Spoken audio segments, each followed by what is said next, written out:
மதிமுக பொதுச் செயலாளர் வைகோ தற்போது போலீசார் அழைத்துச் செல்லும் காட்சியை நாம் பார்த்துக் கொண்டிருக்கிறோம். செய்தியாளர்களிடம் பேச இருக்கிறார். அந்த காட்சிகளை நாம் பார்த்துக் கொண்டிருக்கிறோம்.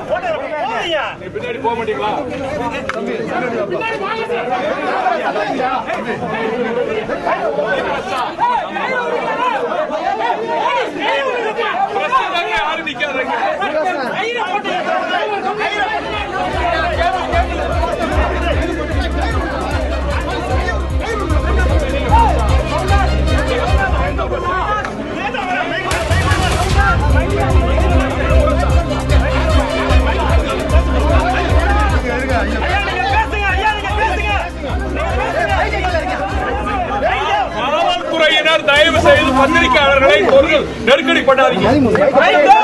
தொலைக்காட்சி பத்திரிகையாளர்களுக்கு காவல்துறை நெருக்கடி பண்ணாதீங்க. என்னை ஃப்ரீயா பேச விடுங்க. கொஞ்ச நேரத்துக்கு காவல்துறைக்கு சொல்லிக்கிறேன். போய் தொந்தரவு பண்றீங்க.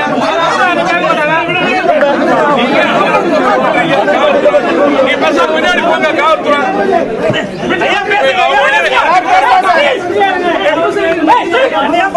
மீடியா ஒண்ணு கடத்திட்டு போயிட மாட்டாங்க. நீங்க பயப்பட வேண்டியதில்லை.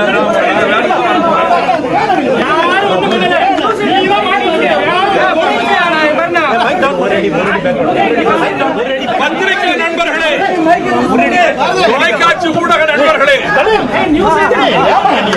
2009ஆம் வருடம்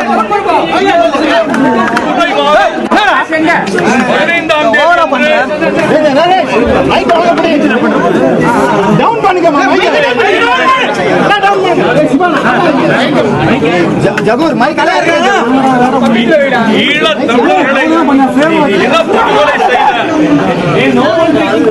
காங்கிரஸ் தலைமையிலான ஐக்கிய முற்போக்கு கூட்டணி அரசை கண்டித்து அன்றைக்கு பிரதமராக இருந்த டாக்டர் மன்மோகன் சிங் அவர்களுக்கு நேரடியாக நான் கொடுத்த கடிதங்கள், ரடார் கொடுக்காதே, ஆயுதம் கொடுக்காதே, ராஜபக்சே அரசாங்கத்துக்கு முப்படை தளவாடங்களை கொடுக்காதே, கடற்படை ஒப்பந்தம் போட்டு தமிழர்களை அழிக்க முனையாதே, அப்படி செய்தால் தமிழ் இந்தியா ஒருமைப்பாடு உடைந்து போகும், தமிழ்நாட்டினுடைய ஒருமைப்பாடு, தமிழ்நாடு உங்களோட இருப்பது கேள்விக்குறியாகும். எழுதி கொடுத்தது நேரடியாக பிரைம் மினிஸ்டர். இந்த கடிதங்களை எல்லாம் தொகுத்து நான் புத்தகமாக தயாரித்தேன்.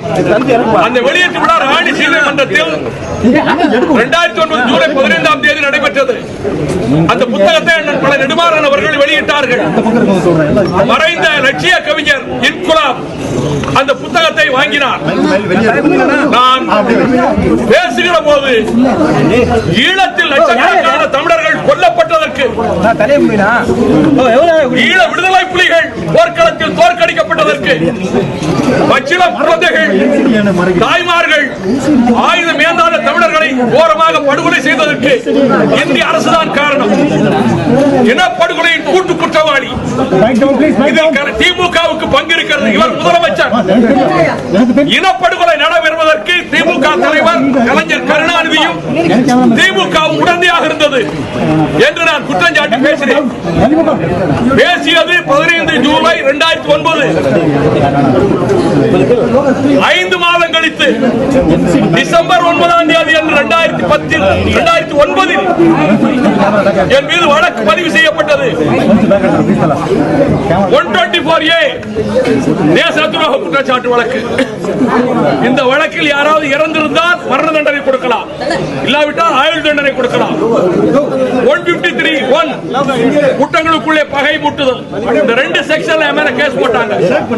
ஆனால் 12 மாதம் கழித்து திமுக ஆட்சியில் இருந்த போது, அண்ணன் கலைஞர் அவர்கள் முதலமைச்சராக இருந்த போது 2010 டிசம்பர் 30ஆம் தேதி என் மீது சார்ஜ் ஷீட் போடப்பட்டது.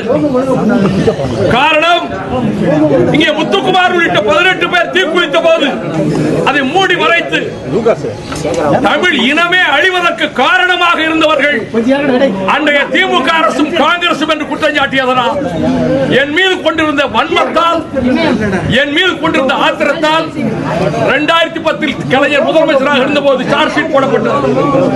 அதற்கு பின்னர் இந்த அரசு அதை எப்படி விட்டுவிட்டது.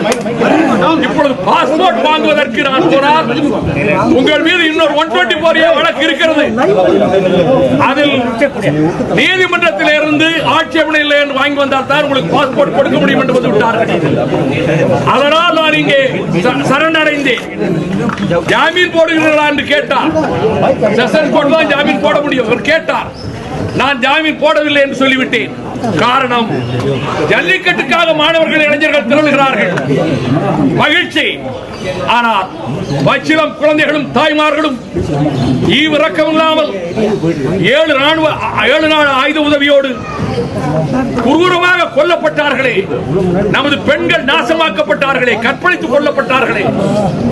அன்று முத்துக்குமார் போட்டு எழுப்பிய அந்த நெருப்பு அந்த ஆக்கத்தை ஏற்படுத்தி விடாமல் எல்லா கல்லூரிகளையும் மூடினார் கலைஞர், எல்லா விடுதிகளையும் வெளியேற்றினார். 2009 படுகொலையை மூடி மறைக்க சர்வதேச சதி நடக்கிறது. ஜெனீவாவிலே நீதி குழி தோண்டி புதைக்கப்பட்டு விட்டது. நாம் நியாயத்தை சொன்னால் உடனே இலங்கையிலே சில பேரை கைக்கு எடுத்துக்கொண்டு, எங்கே தமிழனுக்கு கருணாக்கள் இருப்பார்கள், அங்கே சில பேரை வைத்துக் கொண்டு தமிழ்நாட்டு அரசியல்வாதிகளுக்கு எடுத்து சொல்கிறோம் என்று ஆரம்பித்து விட்டார்கள். 1.5 லட்சம் தமிழர்கள் படுகொலைக்கு நீதி விசாரணை வேண்டும், பன்னாட்டு நீதி விசாரணை, சுதந்திர தமிழீழத்துக்கான பொதுவாக்கெடுப்பு வேண்டும், நடந்தது வெளியே தெரிய வேண்டும். அதனால் தான் நான் ஜாமீன் போடவில்லை என்று சொன்னேன். அதே நேரத்தில் மறுமலர்ச்சி திராவிட முன்னேற்ற கழக தோழர்களுக்கு திட்டவட்டமாக தெரிவித்துக் கொள்கிறேன், எந்த இடத்திலும் ஆர்ப்பாட்டம் செய்யக்கூடாது. என் கைதை கண்டித்து எந்த இடத்திலும் முழக்கம் எழுப்பக்கூடாது. நீங்கள் உண்மையிலே நம்முடைய பொதுச் செயலாளர் சிறையில் இருக்கார் நினைத்தால், உயர் நீதிமன்ற நீதிபதி செல்வமும் கலையரசரும் சென்னை உயர் நீதிமன்ற மதுரை கிளையிலே உத்தரவிட்டார்களே, நாட்டை நாசமாக்கும் சீமக்கரு வேலைகளை அகற்றுங்கள் என்று, அந்த வேலையை செய்யுங்கள், ஆர்ப்பாட்டம் செய்யாதீர்கள். மீறி யாராவது ஆர்ப்பாட்டம் செய்தால் தலைமை கழகம் நடவடிக்கை எடுக்க நேரிடும் என்பதை நான் மாவட்ட செயலாளர்களுக்கு தெரிவித்துக் கொள்கிறேன். காணலுக்கு யாரும் வர வேண்டாம்.